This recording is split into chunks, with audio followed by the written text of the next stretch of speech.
So I'm actually not going to talk about primary care models. In our pre-meeting, we decided that it would take 20, 30 minutes just to explain what figs, fins, fits, foes, the whole alphabet soup is. So I am going to talk about my research into neighborhoods, though, which is going to take us upstream into access to some very interesting, I think, and important social determinants of health and access to those kinds of things. And so that's how we get into neighborhoods. But first I'll set it up very, very briefly by saying that we know that there's a very complex ideologic web of social disadvantage, early childhood development that we've heard about earlier today. And I don't mean to trivialize that in any way, but because it's extremely complex, but one of the final common pathways is most recently being identified, and I'd say this is Cancer Care Ontario and other cancer control groups that have led this, to identify tobacco, alcohol, poor diet, and lack of physical activity as some of the final common pathways. These are behavioral pathways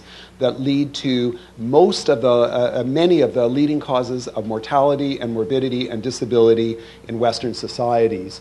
And that we've had limited success with individual behavioral level interventions. Not that they're not successful, not that smoking cessation is not successful, not that addressing problem drinking isn't successful or counseling about diet isn't successful, but we still have a lot of those problems with us and some of them are still growing.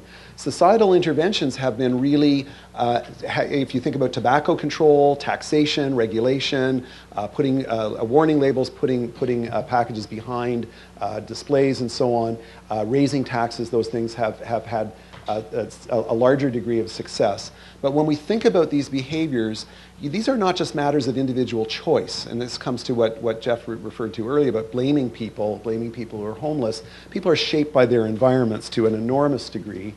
And so when it comes to safe and healthy environments, we maybe think of things like good air quality, low traffic, low crime, low noise.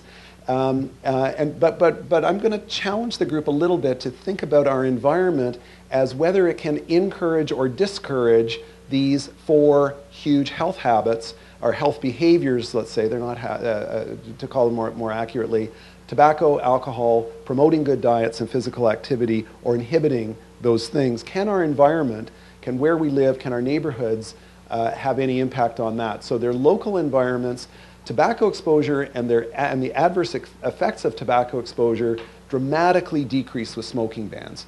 Rates of admission to hospital for heart attack, stroke, chronic obstructive lung disease, pneumonia, asthma plummeted in Ontario municipalities right after the introduction of smoking bans, particularly in restaurants. That seemed to be a prime place where this was happening.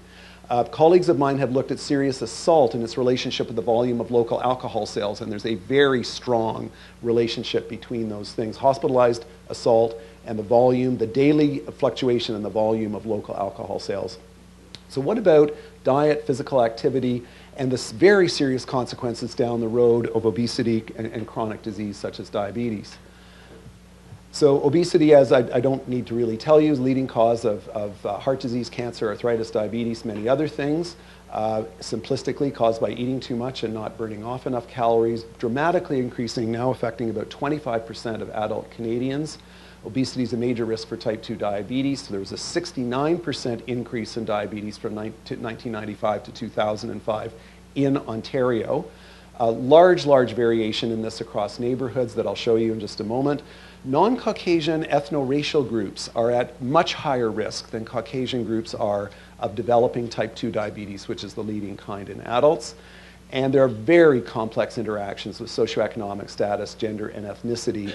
But to what extent, I'm going to ask the question and I'm going to try to answer it, to what extent are those things modifiable within neighborhoods or within the environment? So the reason that I have so many slides is most of them are maps from here on, and I'll go through them fairly rapidly.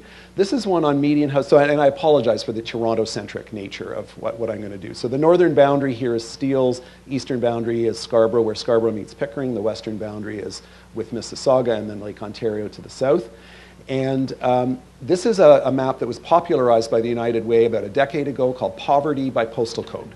And you can see that Toronto is a donut, or it's been characterized as a donut. The hole in the middle is Rosedale, Moore Park, Forest Hill, North Toronto, Lawrence Park, very wealthy, very low immigration areas.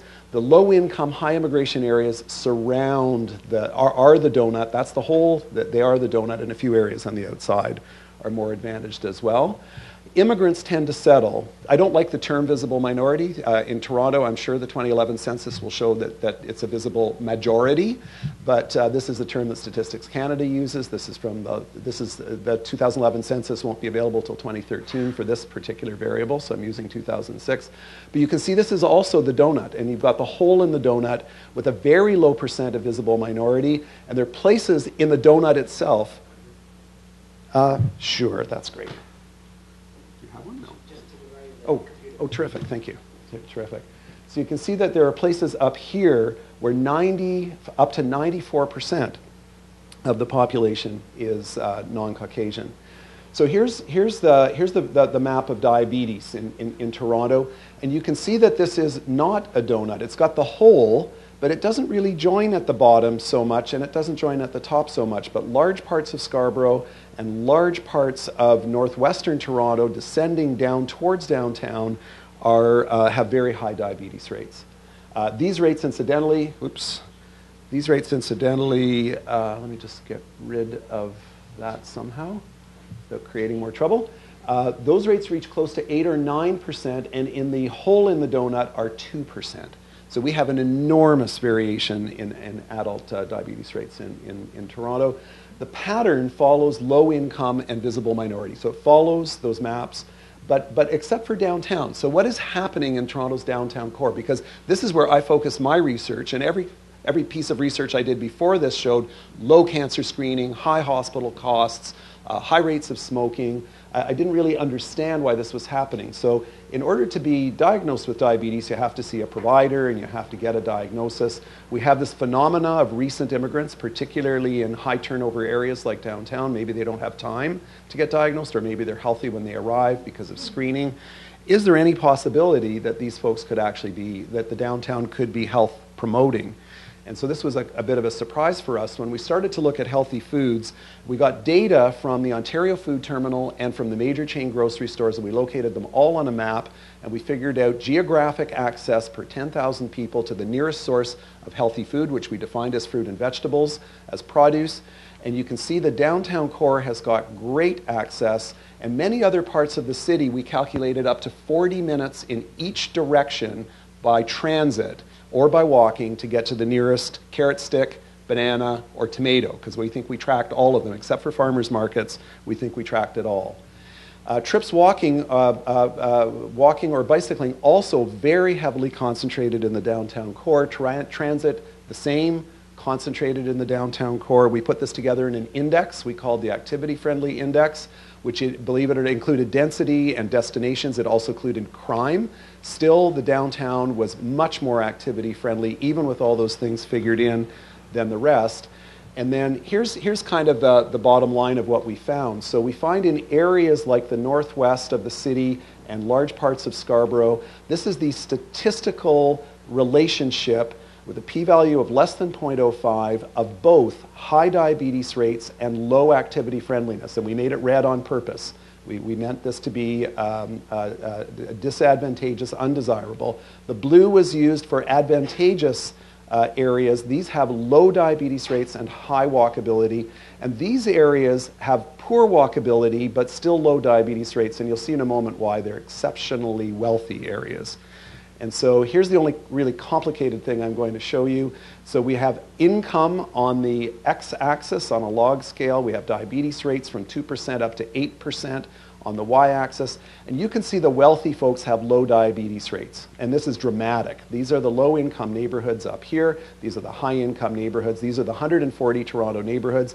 The open circles are the lowest walkability, and the dark circles are the highest walkability. That line is the highest walkability, and at every level of income, it's below the dotted line above it. These are the 4 lowest income areas in the city of Toronto: Moss Park, Regent Park, South Parkdale, North Toronto, North St. Jamestown, all downtown, all the lowest income. Diabetes rates around 5%. If you followed this line up, they should be at least 7 or 8, if not 9 or 10. So they're substantially below where they would be expected to be, as are many of these. All of these are quite substantially lower than you would expect. So diabetes incidence is higher in low-income recent immigration areas. What we found in further work is that walkability is an independent risk factor. So areas with few resources, few local destinations, poor transit, inability to walk anywhere, healthy food too far to reach, seems to be quite independent of other factors, and unfortunately creates this perfect storm. It seems to be additive or perhaps even multiplicative, where, for example, diabetes in recent immigrants to Toronto between 2005 and 2010, this is our most recent work. Our previous work was based on diabetes prevalence. This is now based on diabetes incidence. These are people who did not have diabetes when they arrived in Toronto, and we followed them for a number of years afterwards. The incidence of diabetes is 5, this is per 1,000, this is all among recent immigrants. Those who are lucky enough to live in high-income, high-walkability areas have an annual incidence of 5 per 1,000. Those unlucky enough to live in low-income, low-walkability areas are 16 per 1,000 in terms of their diabetes incidence looking forward over time. So dramatic, dramatic difference. So I would call this, for me, this is what I would call the perfect storm.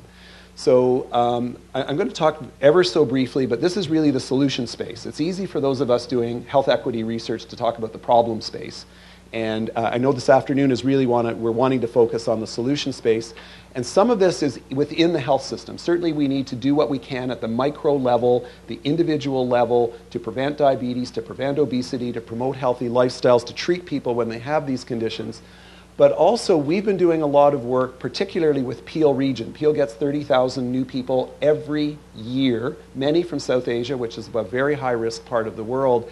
And they've actually been in the process, with help from us and reports that we've done for them, of changing their planning, zoning, bylaws, regulations to allow for more density and to allow for destinations like retail to be mixed with residential. Probably take 5 to 10 years for that to change because these plans are set so far ahead of time. Currently, none of that can happen. Private developers were all in favor of this, and we looked into it, and the provincial municipal regulations didn't allow any of it to happen.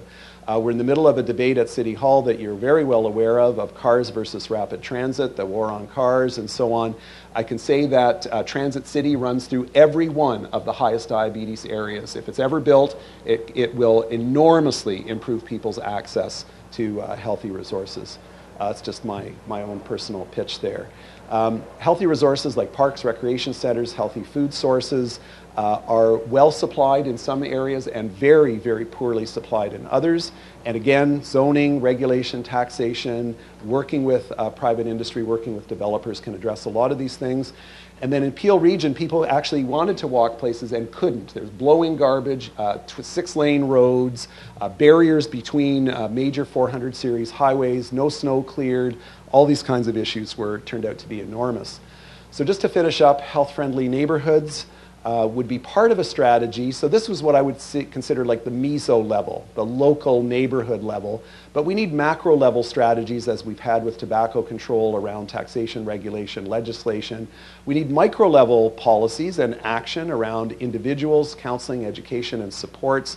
But when I can talk myself blue in the face to my patients about going for a walk, if they don't have any place to walk to, if it's not safe, they're just not going to. Same with healthy food. If they can't afford it, if it's not available to them, they really can't do it. So what I would say in conclusion is that the health-friendly neighborhoods can influence behaviors. We've seen it away from tobacco and alcohol use, and I think to a large degree now, this is part of a very large literature that this is towards healthy diets, active living, reduced obesity, and reduced diabetes. So my team consists of endocrinology, health service researcher, epidemiologist, two wonderful geographers, sociologists, wonderful biostatistician, and lots more information, should you ever want it, is available on the web.